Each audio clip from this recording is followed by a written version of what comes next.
Outlaws burn a veteran's flag until he makes a shocking call. Jim Callahan, a retired Marine and Vietnam veteran, had lived a life of sacrifice, hardship, and honor.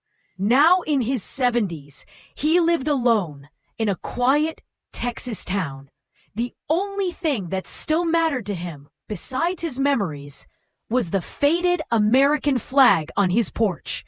That flag had seen war, covered his best friend Charlie's casket, and wrapped around Jim when he came home broken but unbowed. It was a symbol of everything he'd fought for, but not everyone respected it. A gang called the Dead Serpents had been terrorizing the neighborhood. They saw Jim as a relic, old, weak, and easy to ignore. One night, while Jim smoked a cigar on his porch, he heard motorcycles approaching. The gang pulled up, laughing. "Hey, old man," one sneered. "Still got that stupid flag up?" Jim stayed silent, gripping his chair. Another gang member pulled out a lighter. "Should have been burned long ago." Before Jim could move, they yanked down the flag and set it on fire. Jim watched in horror but didn't panic. Instead, he reached into his pocket, pulled out his phone, and made a call he hadn't made in years. It rang once, then a voice. "Callahan?" Jim replied, "It's time." A pause. "Understood." The bikers mocked him. "Calling your nursing home?" Jim smirked. "You'll see." 15 minutes later, the roar of engines filled the street again, but not motorcycles. Military-style trucks rolled in fast. Out stepped men, Jim's old war buddies. Some were retired, some active, some in law enforcement, but all were brothers. The leader, a tall man with a gray beard, stepped forward. "Jim, you okay?" Jim nodded. "They thought they could burn my flag and walk away." The leader turned to the bikers. "Big mistake." The gang realized too late they'd messed with the wrong man. Within minutes, they were on the ground, outmatched, overpowered. These weren't just old men. They were trained fighters. When it was over, Jim walked up to the one who burned his flag. "You made a mistake," Jim said, "but I'll give you a chance." One of his buddies handed over a brand new American flag. "You're gonna put this up. And if I see you disrespect it again, next time we won't go easy." The biker, ashamed, obeyed. Jim stepped back and saluted the new flag. The message was clear. Some men grow old, but never stop being warriors. One young gang member, barely 20, stepped forward. "We didn't know. Didn't think it mattered." Jim sighed. "That's the problem. You don't think." Rodriguez, one of Jim's friends, added, "I say we make them do more than just hang a new flag." Jim raised an eyebrow. "Like what?" "Community service, clean the town, help at the VA hospital. Maybe if they meet real heroes, they'll act like decent men." Jim agreed. He looked at the gang leader. "Travis, you lead them, right?" Travis hesitated, then nodded.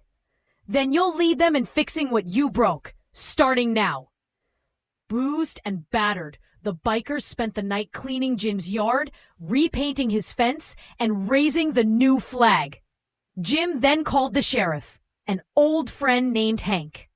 When Hank arrived and saw the scene, he smirked. "Looks like I missed a party." Jim nodded. "Handled it, but they still need guidance." Hank agreed. "Oh, I've got plenty of that." Travis pushed back. "We didn't do anything illegal." Hank raised an eyebrow.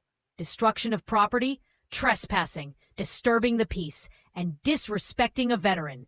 I don't take kindly to that." The bikers were escorted away, not just as criminals, but as men in need of a wake-up call. As they left, Jim's friend Rodriguez asked, "Think they'll learn?" Jim looked at the flag above him. "Some will, some won't, but I did my part."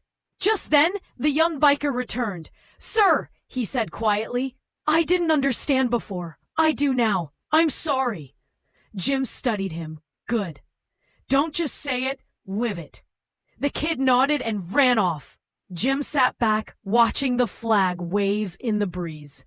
He had fought many battles, but this one was won with something stronger than bullets: honor. Months later, the gang's influence faded. Graffiti disappeared.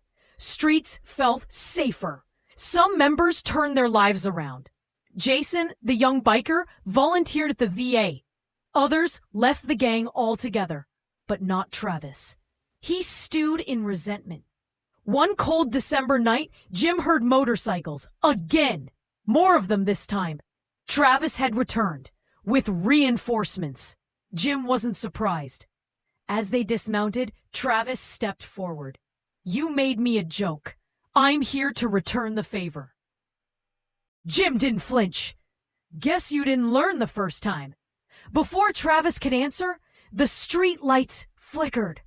From the shadows, Jim's war buddies emerged. Rodriguez, Samuels, Carter. Veterans, ready for battle. This time, they weren't just old friends. They were a unit. "You brought friends," Jim said. "So did I." Travis's confidence cracked. His men were outnumbered and outclassed. Jim stepped forward. "Two choices. Walk away and never come back, or find out why some men live and some don't." The gang hesitated.